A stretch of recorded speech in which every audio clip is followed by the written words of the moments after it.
नमस्कार। कार्यक्रम में उपस्थित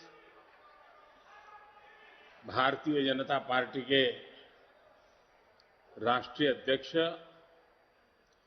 आदरणीय जेपी नड्डा जी, पार्टी के अन्य सभी पदाधिकारीगण, देश विदेश में उपस्थित भाजपा के कोटि कोटि कार्यकर्ता, देवी और सज्जनों, आज हम सभी अपनी पार्टी का स्थापना दिवस मना रहे हैं। मां भारती की सेवा में समर्पित प्रत्येक भाजपा कार्यकर्ता को इस शुभ अवसर पर बहुत बहुत बधाई देता हूं। भाजपा की स्थापना से लेकर आज तक जिन महान विभूतियों ने अपने खून पसीने से इस पार्टी को सींचा है, पार्टी को संवारा है, पार्टी को समृद्ध किया है, पार्टी को सशक्त किया है, देश के कोटि कोटि जनों की आवाज को बुलंद किया है, उन सभी को, छोटे से छोटे कार्यकर्ता से लेकर के वरिष्ठ पद पर से पार्टी की और देश की सेवा करने वाले सभी महानुभावों का मैं आज शीश झुका करके प्रणाम करता हूं। साथियों, आज हम देश के कोने कोने में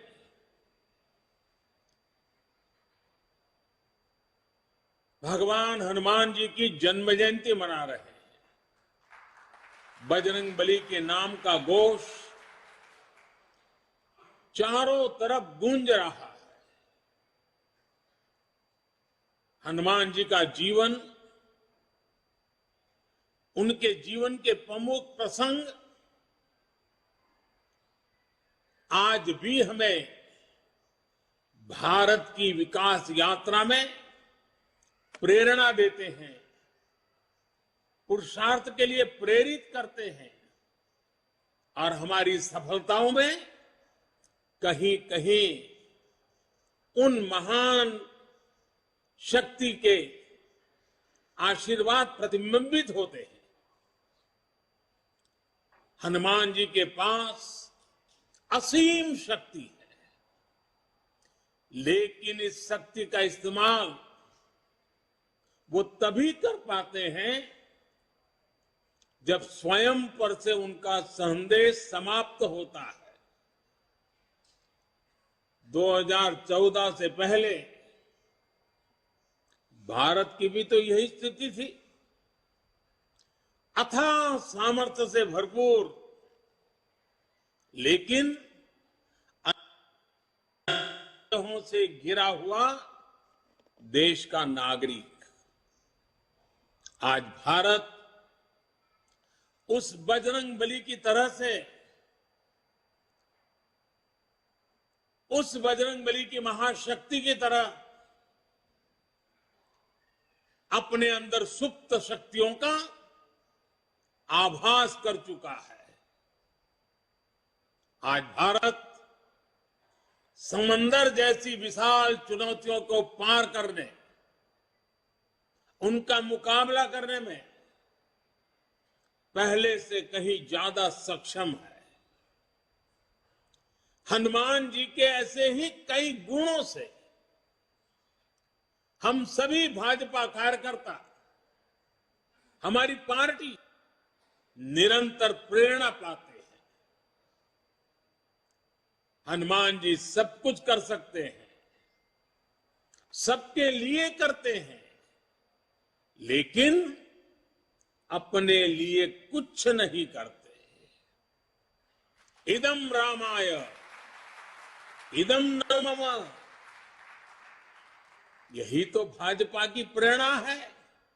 इदम राष्ट्राय इदम न मम। भाजपा हनुमान जी की एक और बात से भी बहुत बड़ी प्रेरणा मिलती रहती है हमें। जब हनुमान जी को राक्षसों का सामना करना पड़ा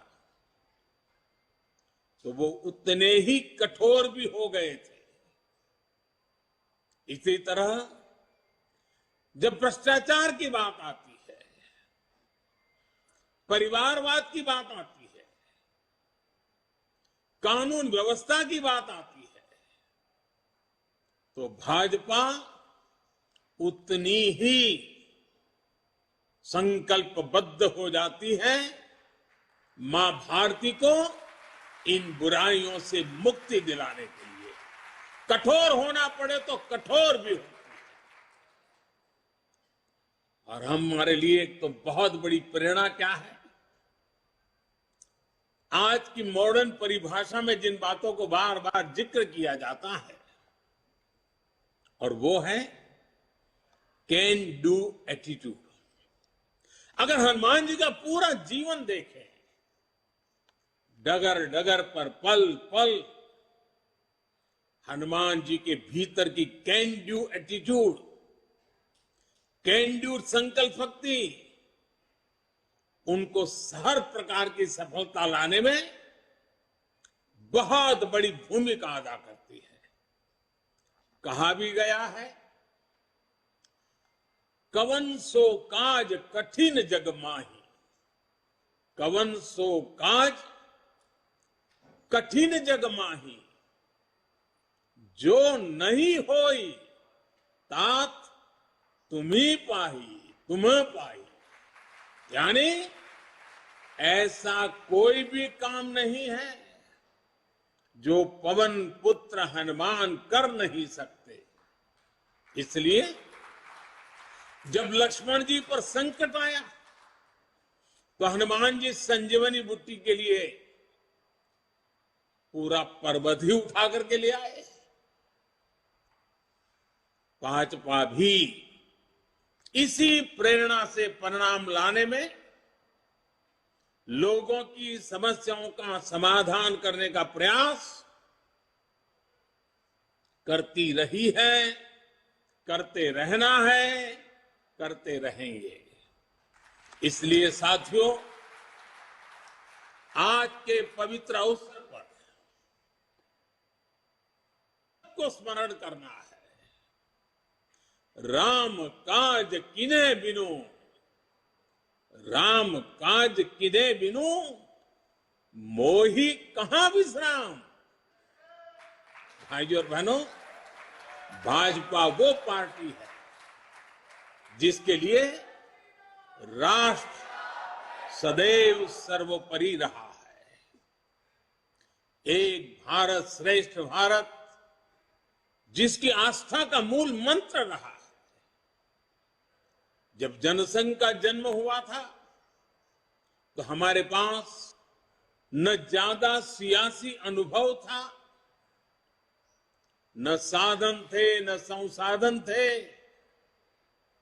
लेकिन हमारे पास मातृभूमि के प्रति भक्ति, हमारे पास लोकतंत्र की शक्ति थी।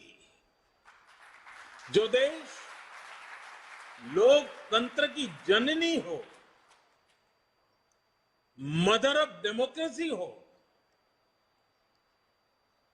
उसकी जनता के नीर क्षीर विवेक पर प्रारंभ से हमारी आस्था रही है और दिनों दिन वो आस्था और मजबूत होती जा रही है। इसलिए जनभावना, जन आकांक्षाओं को ही हमने भाजपा की चेतना शक्ति बनाया है। हमने राष्ट्र प्रथम, नेशन फर्स्ट के मंत्र को अपना आदर्श बनाया है। भाजपा ने लोकतंत्र की कोख से जन्म लिया। भाजपा लोकतंत्र के अमृत से पोषित है और भाजपा देश के लोकतंत्र को, देश के संविधान को मजबूत करते हुए समर्पण भाव से दिन रात देश के लिए काम कर रही है। साथियों, हमारा समर्पण है मां भारती को, हमारा समर्पण है देश के कोटि कोटि जनों को, हमारा समर्पण है देश के संविधान को। साथियों, आज भाजपा विकास का पर्याय है, विश्वास का पर्याय है, नए विचार का पर्याय है और देश की विजय यात्रा का भी एक मुख्य सेवक बनकर के अपनी भूमिका निभाता रहा है। भाजपा सबका साथ, सबका विकास, सबका विश्वास और सबका प्रयास के मंत्र के साथ काम कर रही है। भाजपा की कार्यशैली सर्वसमावेशी है, सर्वस्पर्शी है, सर्वजन का हित करने वाली है, सामाजिक न्याय और सशक्तिकरण को हमने हमेशा अपने हृदय में, अपनी कार्यशैली में सर्वोच्च प्राथमिकता दी है। सामाजिक न्याय ये हमारे लिए राजनीतिक नारेबाजी का हिस्सा नहीं, ये हमारे लिए आर्टिकल ऑफ फेथ है। बीते वर्षों में बहुत सारे दल सामाजिक न्याय के नाम पर राजनीति का दिखावा करते रहे हैं। इन दलों ने, उनके मुखिया अपने परिवार का भला कर लेते हैं, अपने समाज का कतई नहीं, जबकि भाजपा सामाजिक न्याय को जीती है, उसकी भावना का अक्षरशः पालन करती है। 80 करोड़ गरीबों को बिना भेदभाव मुफ्त राशन मिलना सामाजिक न्याय का ही प्रतिबिंब है। 50 करोड़ गरीबों को बिना भेदभाव 5 लाख रुपए तक मुफ्त इलाज की सुविधा मिलना सामाजिक न्याय की सशक्त अभिव्यक्ति है। 45 करोड़ गरीबों के बिना भेदभाव जनधन बैंक खाते खोलना सामाजिक न्याय का इंक्लूसिव एजेंडा का जीता जागता उदाहरण है। 11 करोड़ गरीबों को बिना भेदभाव शौचालय मिलना, यही तो सामाजिक न्याय है, यही तो सामाजिक न्याय के प्रति हमारी भक्ति है। बिना भेदभाव, बिना तुष्टीकरण, बिना स्वार्थ, बिना वोट बैंक की राजनीति किए भाजपा आज सामाजिक न्याय का भी सच्चे अर्थ में धरती पर इरादों को साकार करने वाला, देश के दबे कुचले समाज के लिए आशा की किरण बना हुआ एक पर्याय बनकर के उभरा है। साथियों, आज भाजपा देश में एक नए पॉलिटिकल कल्चर का भी नेतृत्व कर रही है। कांग्रेस और उनके जैसी पार्टियों का कल्चर, उन पार्टियों की पहचान क्या है? ये उन्हीं के कल्चर में से पैदा हुई है। उन पार्टियों की पहचान है, पार्टी का नाम लेते ही एक ही बात दिखती है, सारी पार्टियों का तरफ देख लीजिए, परिवारवाद, वंशवाद, जातिवाद और क्षेत्रवाद का बंधक है ये सारे लोग। जबकि भाजपा का पॉलिटिकल कल्चर प्रत्येक देशवासी को साथ लेकर चलने का है। कांग्रेस और उसके जैसी पार्टियों का कल्चर छोटा छोटा सोचना, छोटे सपने देखना और उससे भी कम हासिल करके खुशियां मनाना बस, और खुशी एक दूसरे की पीठ थपथपाना। भाजपा का पॉलिटिकल कल्चर है बड़े सपने देखने और उससे भी ज्यादा हासिल करने के लिए जी जान से खप जाना, शरीर का कण कण, समय का पल पल खपाने का हौसला रखते हैं। कांग्रेस और उसके जैसी पार्टियों का कल्चर महिलाओं की समस्याओं, उनकी रोजमर्रा की चुनौतियों की परवाह ही नहीं करता है। जबकि भाजपा का पॉलिटिकल महिलाओं के जीवन को आसान बनाने, उनके सपनों को साकार करने को, निर्णय प्रक्रिया में उनको भागीदारी देने को प्राथमिकता देता है। इसलिए आज के युवा हो या फिर देश की माताएं, बहनें, बेटियां, भाजपा के साथ हम पल पल अनुभव कर रहे हैं। हमारी माताओं बहनों के आशीर्वाद बढ़ते चले जा रहे हैं, जुड़ाव महसूस करती हैं, अपनापन महसूस करती है। इसलिए आज ये सभी भाजपा के साथ कंधे से कंधा मिलाकर चल रहे हैं। साथियों, आज स्थापना दिवस के इस शुभ अवसर पर हम सबके लिए अपने सपनों को, अपने संकल्पों को, मां भारती की सेवा के लिए समर्पित अपने हर कार्यकर्ता के जीवन को देखते हुए बहुत सी बातों को बार बार समझने की आवश्यकता होती है।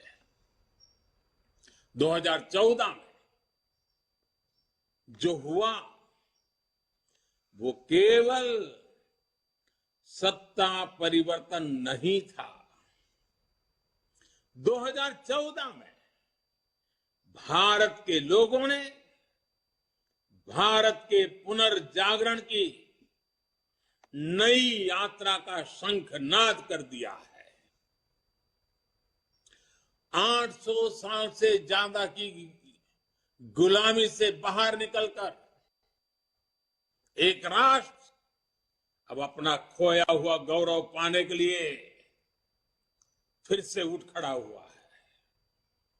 और इस प्रक्रिया में दशकों से चली आ रही बुराइयां, चुनौतियां धीरे धीरे कमजोर पड़ती जा रही है। अब देश पंच प्राणों की शक्ति से आगे बढ़ रहा है। साथियों, सन 47 में अंग्रेज भले चले गए, लेकिन जनता को गुलाम रखने की मानसिकता यहीं पर कुछ लोगों के जहन में बो करके चले गए, यही छोड़ गए थे। इसलिए आजादी के बाद के वर्षों में देश में ऐसा वर्ग खूब फला फूला जो सत्ता को अपना जन्मजात हक समझता था। इन लोगों की बादशाही मानसिकता ने देश की जनता को हमेशा अपना गुलाम माना। 2014 में इस दबे कुचले शोषित वंचित वर्ग ने अपनी आवाज बुलंद की। बादशाही मानसिकता के लोग इस वर्ग की आवाज सुनने की तो बात छोड़ दीजिए, पल पल कुचलते रहते थे। इसलिए हमारी सरकार के पहले कार्यकाल में ही बादशाही मानसिकता वाले इन लोगों ने इन शोषितों, वंचितों, दलितों, पिछड़ों कोई मौका नहीं छोड़ा उनकी मजाक उड़ाने में। हर पल उनकी मजाक उड़ाते रहे। हमारी योजनाओं को, हमारे कार्यक्रमों को निम्न स्तर का बताने की होड़ बढ़ाई गई। जब मैंने लाल किले से स्वच्छ भारत अभियान की चर्चा की, गांवों को, गरीब को, मेरी माताओं बहनों को इज्जत कर देना, शौचालय की सुविधा देने की बात जब मैंने की, तो यही लोग क्या क्या नहीं कहते थे। जब मैंने डिजिटल इंडिया की बात की तो इन्होंने अपनी ताकत, पूरी ताकत उसे खारिज करने में, देश के लोगों में भ्रम पैदा करने में, निराशा पैदा करने में पूरी शक्ति झोंक दी। ये तर्क दिए जाने वाले और ये कहने लगे देश में बड़ी आबादी अनपढ़ है, अनजान है, वो कैसे डिजिटल इंडिया का लाभ ले पाएगी। साथियों, जब हमारा मजाक उड़ाकर ये सफल नहीं हुए तो बादशाही मानसिकता वाले इन लोगों की नफरत और ज्यादा बढ़ गई। उन्होंने कभी सोचा नहीं था कि दशक से हिंसा से जूझ रहे जम्मू कश्मीर और नॉर्थ ईस्ट में शांति का सूरज उगेगा। इन्होंने कभी कल्पना भी नहीं की थी कि आर्टिकल 370 कभी इतिहास हो जाएगा। जो काम दशकों तक सरकार चलाने वाले नहीं कर सके, वो काम भाजपा सरकार कैसे कर रही है, ये इन्हें पच नहीं रहा है। इसलिए नफरत से भरे हुए लोग आज झूठ पर झूठ, झूठ पर झूठ बोले जा रहे हैं। अपने भ्रष्ट कर्मों का खुलासा होते देख ये बेचैन है, हताशा से भर गए। इसलिए अब ये लोग इतने हताश, इतने निराश हो चुके हैं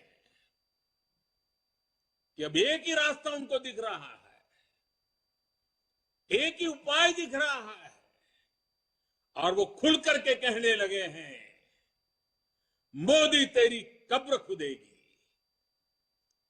वो कब्र खोदने की धमकी देने लगे। बादशाही मानसिकता वाले इन लोगों को, इन पार्टियों को एक बात पता नहीं है। आज देश का गरीब, देश का सामान्य मानवी, देश का युवा, देश की माताएं, बहनें, बेटियां, दलित, पीड़ित, शोषित, वंचित, आदिवासी, हर कोई भाजपा के कमल को खिलाने के लिए, भाजपा के कमल की रक्षा करने के लिए वो ढाल बनकर के खड़ा हुआ है।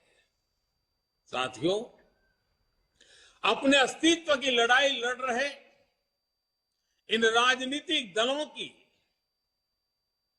हमारे खिलाफ साजिशें चलती रहेगी, लेकिन हम देशवासियों के सपनों को,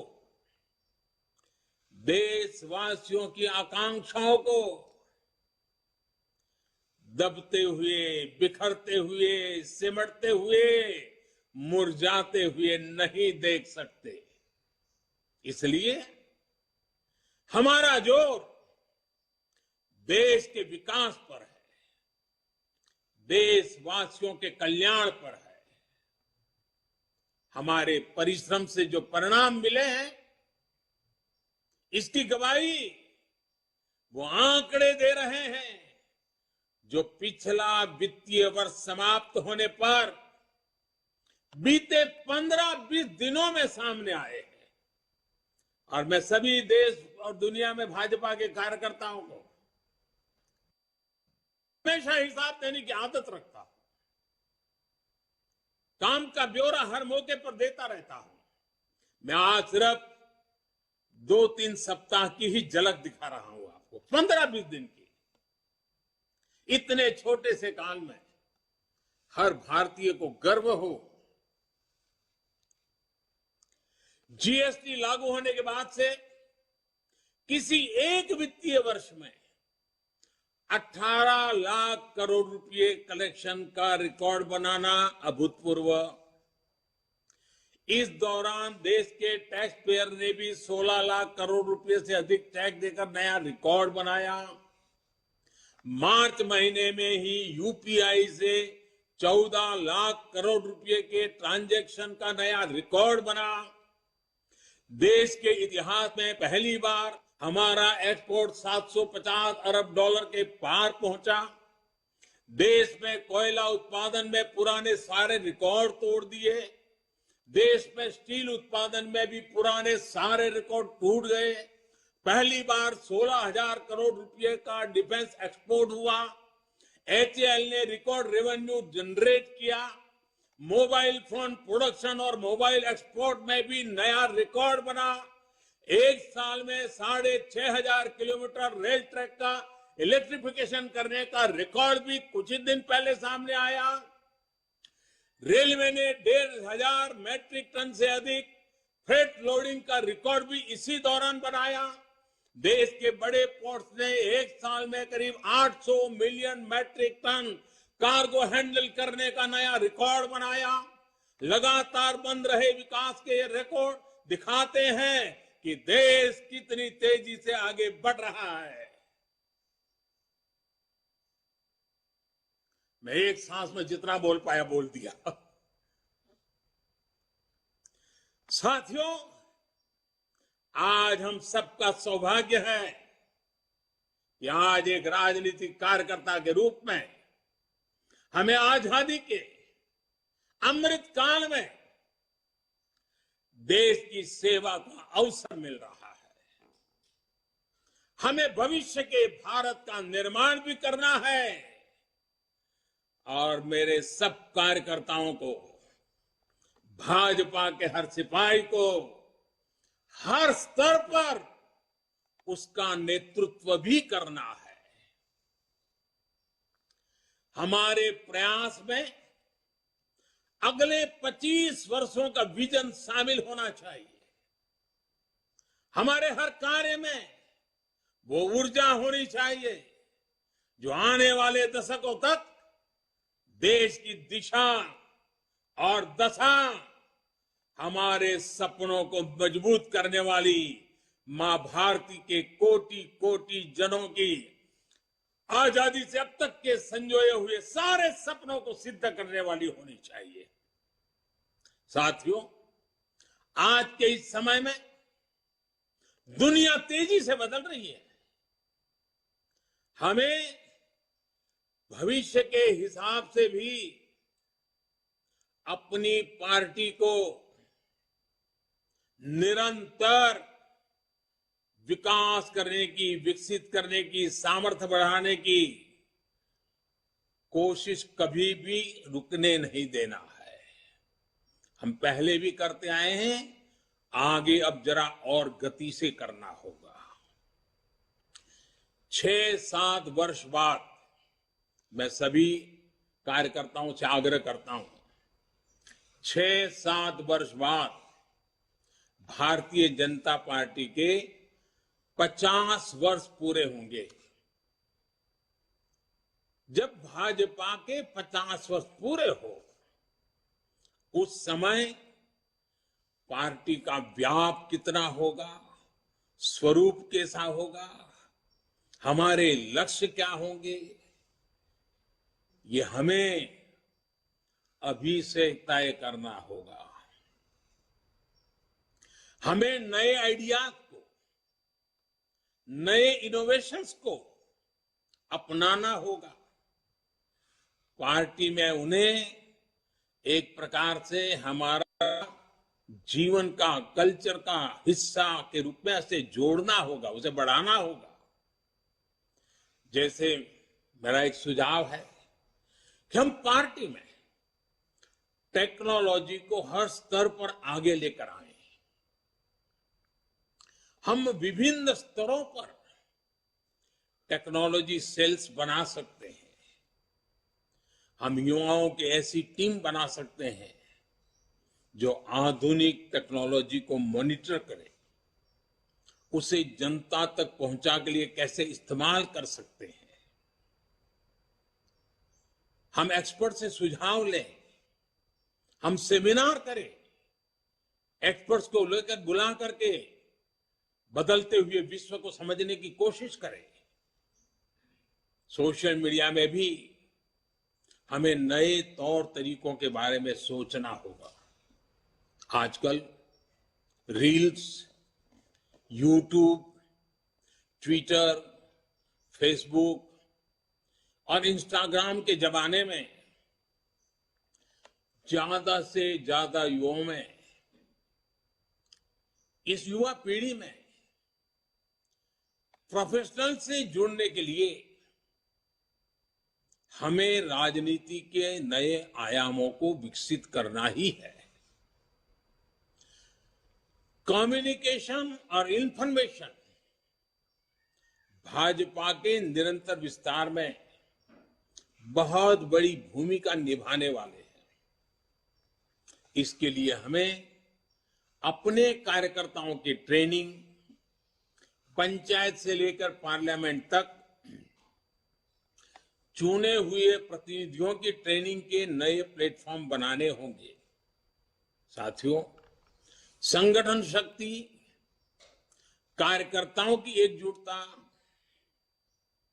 ये भाजपा की प्राण शक्ति है, हमारा प्राणवायु है। इसे निरंतर ऊर्जा देते रहना भी हम सभी का कर्तव्य है। हमें अपने विस्तार के लिए, दूसरों से सीखने के लिए देश के भीतर और बाहर हर तरफ दृष्टि रखनी होगी। हमें विश्व की दूसरी लोकतांत्रिक पार्टियों के साथ भी समन्वय और संवाद बढ़ाने के बारे में काम करना चाहिए। मेरा आग्रह है, हमारे यूथ विंग्स, महिला विंग्स दूसरे देशों की उन पार्टियों के इन विंग्स और कार्यकर्ताओं से जुड़े, अपने अनुभव साझा करें और उनसे सीखें। हमारे सांसदों को भी संवाद, उनके प्रेशर बहुत रहता है, मैं जानता हूं। एक सांसद को इतने प्रकार के काम रहते हैं, लेकिन सांसद के पास जानकारियों के स्रोत भी बहुत रहते हैं। वो कार्यकर्ताओं को बहुत अच्छी तरह गाइड कर सकते हैं। कार्यकर्ताओं की क्षमता बढ़ाने में वो बहुत बड़ी भूमिका अदा कर सकते हैं, हमारे जनप्रतिनिधि, क्योंकि उनको काफी जानकारियों के लिए अवसर मिलता है। उनका लाभ जितना ज्यादा हमें मिले, पार्टी को मिले, हमें कोशिश करनी चाहिए। हम पार्टी में अलग अलग मोर्चों के माध्यम से समाज के अलग अलग वर्गों के लिए संघर्ष करते रहे। जहां जरूरत पड़ेगी संगठन करेंगे, जहां जरूरत पड़ेगी लोकतांत्रिक तरीकों से संघर्ष करेंगे, जहां जरूरत पड़ेगी समर्पण की मात्रा बढ़ाते जाएंगे। लेकिन साथियों, अब हम उस दायरे में पहुंचे हैं, अब समय आ गया है कि सभी मोर्चे समाज की आवाज उठाने के साथ साथ एक फ्यूचरिस्टिक विजन के साथ उनकी हर छोटी मोटी तकलीफों से मुक्ति के आधुनिक तौर तरीके अब क्या हो सकते हैं, कम समय में कम संसाधनों से भी उत्तम से उत्तम परिणाम लाने के तरीके क्या हो ताकि उनका जीवन बहुत तेजी से बदल सके और 2047 आजादी के जब 100 साल हो तब विकसित भारत का सपना सिद्ध करने में कोटि कोटि जनों की भागीदारी बढ़े। हर मोर्चे को सोचना चाहिए कि वर्तमान और भविष्य की चुनौतियों का स्थायी समाधान कैसे हो। उदाहरण के लिए हम सभी पहले किसानों की समस्या उठाते थे, किसान मोर्चा उसमें बड़ी भूमिका निभाते थे। हमने किसान सम्मान निधि से लेकर एमएसपी तक कई बड़े फैसले लिए, किसानों की सेवा की। अब किसानों के एफपीओज बन रहे हैं, कोऑपरेटिव बन रहे हैं। इन्हें मजबूत करने का काम भी भाजपा कार्यकर्ता का ही है। इसी तरह हमने हमेशा झुग्गी में रहने वाले गरीबों की आवाज उठाई। जब हमें सेवा का मौका मिला तो हमने उन्हें पक्के मकान दिए, शौचालय दिए, गैस कनेक्शन दिए।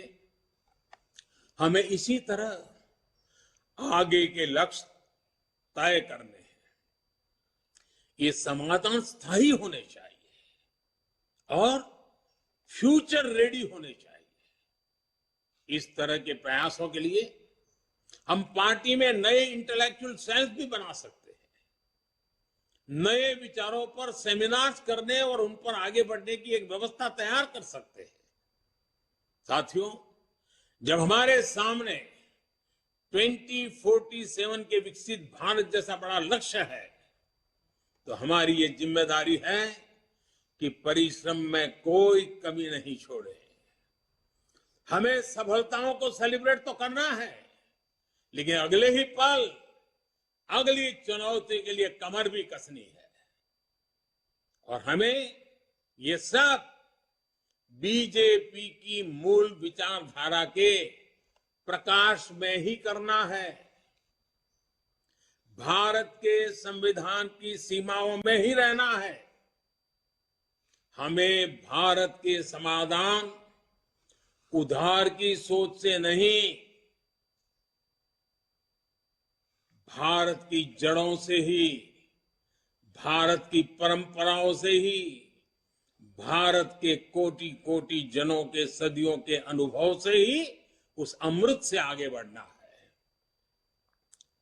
इस सोच के साथ हमें भाजपा को 21वीं सदी की भविष्य की पार्टी बनाना है। हमें दुनिया की सबसे बड़ी पार्टी होने के बाद भी अति आत्मविश्वास का शिकार नहीं होना है। लोगों ने अभी से कहना शुरू कर दिया है कि 2024 में भाजपा को कोई नहीं हरा सकता। ये बात सही भी है, लेकिन हमें एक भाजपा कार्यकर्ता के नाते इस देश के हर नागरिक का दिल जीतना है। हमें चुनाव जीतने तक सीमित नहीं रहना है, कोटि कोटि जनों के दिलों को जीतना, ये हमारा मकसद है। हमें हर चुनाव उसी परिश्रम से लड़ना है जैसे हम 80 के दशक से भी अभी तक लड़ते आए हैं। मुझे विश्वास है कार्यकर्ताओं की ताकत और राष्ट्र प्रथम का संकल्प हमें इसी तरह ऊर्जा देता रहेगा। आज के इस शुभ अवसर पर 2 पड़ाव 50 साल जब बीजेपी के होंगे और 100 साल देश की आजादी के होंगे। आइए एक खाका खींचे, योजना बनाएं, जन जन के दिलों को जीतते हुए मां भातृ के जिन सपनों को लेकर के हम चले हैं उन सपनों को साकार करते रहे। आज हनुमान जयंती पर स्वयं हनुमान दादा भी हम पर आशीर्वाद बरसाएं। और जनता जनार्दन तो ईश्वर का रूप ही होती है। उस जनता जनार्दन के आशीर्वाद के बिना कुछ नहीं होता है। उन आशीर्वादों को लेकर के भी हम आश्वस्त होकर के आगे बढ़े।